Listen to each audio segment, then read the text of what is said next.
కువైట్లో నిర్వహించిన మినీ మహానాడులో రాయలసీమ ప్రాంత ప్రజల సమస్యలు ప్రధానంగా చర్చకొచ్చాయి.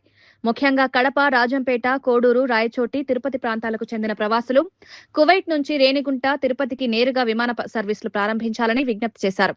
ఈ అంశాన్ని మాజీ మంత్రి పలమనేరు ఎమ్మెల్యే అమర్నాథ్ రెడ్డి, షాప్ chairman Ravi Naidu, Rajampet parliament TDP అధ్యక్షుడు సుగవాసి ప్రసాద్ దృష్టికి తీసుకువెళ్లారు.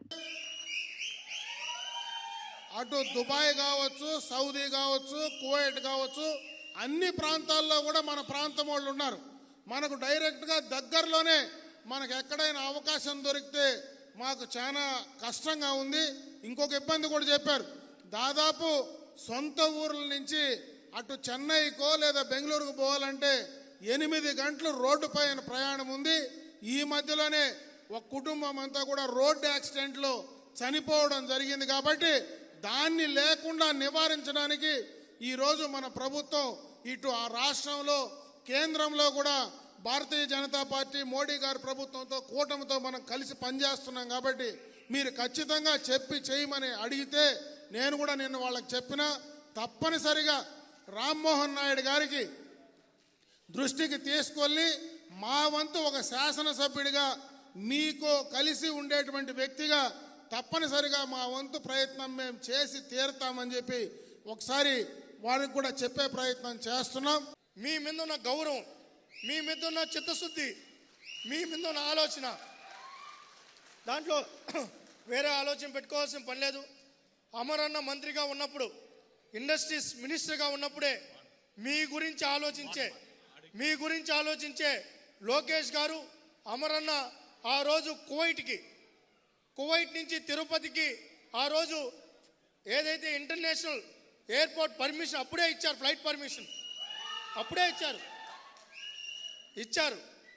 అయితే మరి అది కొనసాగింపు గత 5 ఏళ్ళలో జరగలేదు.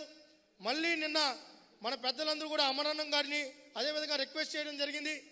ఈరోజు దాని మీదనే నిన్న ఏదైతే ఇష్యూ ఉందో రామ్మోహన్ నాయుడు గారి దృష్టిలో కూడా పెడితే, ఈరోజు ఏదైతే సత్యసాయి జిల్లాలో జరుగుతున్న మీటింగ్లో ఏదైతే తిరుపతి ఇంటర్నేషనల్ ఎయిర్పోర్ట్, అదేవిధంగా కువైట్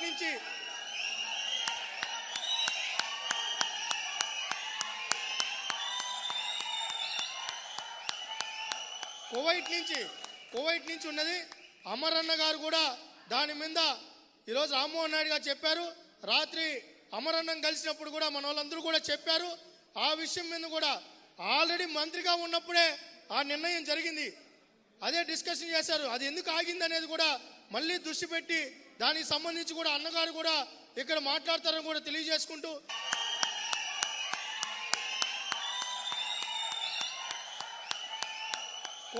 ఎంతో కాలం నుంచి ఎదురు చూస్తున్నారు ఇంటర్నేషనల్ కనెక్టివిటీ కావాలని. అతి త్వరలోనే తిరుపతి నుంచి కువైట్ కూడా ఫ్లైట్ వేసి రాయలసీమ కూడా ప్రపంచ పటంలో పెడతామని ఈ సభాముఖంగా తెలియజేస్తున్నారు.